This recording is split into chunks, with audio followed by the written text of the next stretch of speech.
আসসালামু আলাইকুম। এটিএন বাংলার প্রতি ঘন্টার সংবাদে সবাইকে স্বাগত জানাচ্ছি। আমি ভাবনা আহমেদ। জাতিসংঘ সাধারণ পরিষদের ৭৯তম অধিবেশনে যোগদান শেষে ঢাকার উদ্দেশ্যে নিউ ইয়র্ক ত্যাগ করেছেন প্রধান উপদেষ্টা ডক্টর মোহাম্মদ ইউনূস।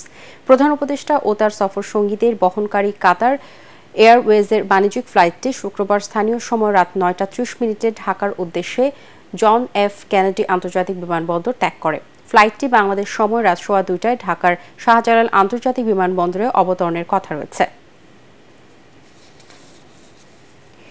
প্রশাসনের স্বৈরাচার আওয়ামী লীগের দোসরদের রেখে রাষ্ট্র সংস্কার সম্ভব নয় বলে দাবি করেছেন বিএনপির সিনিয়র যুগ্ম মহাসচিব রুহুল কবির রিজভী। রাজধানীর দক্ষিণখানে বৈষম্যবিরোধী ছাত্র আন্দোলনে পুলিশের গুলিতে নিহত তানভীরের স্মরণ সভায় তিনি এই কথা বলেন। শেখ হাসিনা ছাত্র জনতাকে হত্যা করে ক্ষমতায় থাকতে চেয়েছিলেন বলে অভিযোগ করে রিজভী বলেন, গণহত্যাকারীদের বিচার না হলে শহীদদের আত্মা শান্তি পাবে না। এ সময় সংস্কার শেষে দ্রুত জাতীয় নির্বাচন আয়োজনে অন্তর্বর্তীকালীন সরকারের প্রতি আহ্বান জানান রুহুল কবির রিজভী। মাফিয়া এমপিদের রাজত্ব তৈরি করেছিলেন, সেইটার পুনরাবৃত্তি হোক, এটা তো এদেশের মানুষ চায় না।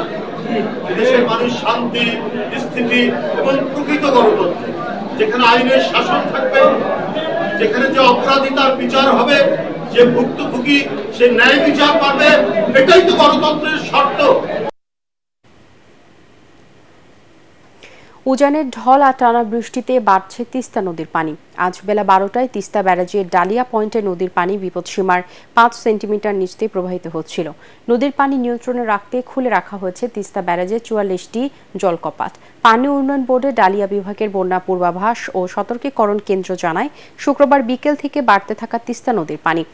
গত 24 ঘন্টায় তিস্তা অববাহিকায় 69 মিলিমিটার বৃষ্টিপাত রেকর্ড করা হয়। এদিকে আকস্মিক পানি বৃদ্ধি পাওয়ায় নদীর তীরবর্তী নির্মাঞ্চলে কিছু পানি প্রবেশ করলেও জীবনযাত্রা স্বাভাবিক রয়েছে বলে জানিয়েছেন স্থানীয় জনপ্রতিনিধিরা।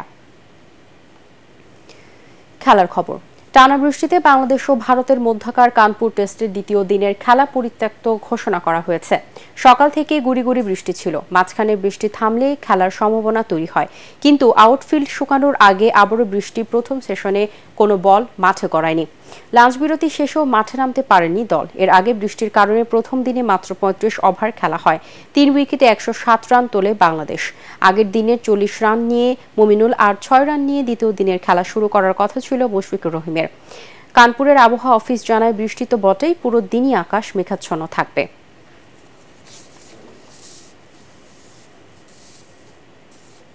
পরবর্তী সংবাদ দেখার আমন্ত্রণ জানিয়ে এখনকার মতো শেষ করছি। এটিএন বাংলার সংবাদ ইউটিউবে দেখতে ব্রাউজ করুন youtube/এটিএন বাংলা নিউজ। ধন্যবাদ সবাইকে।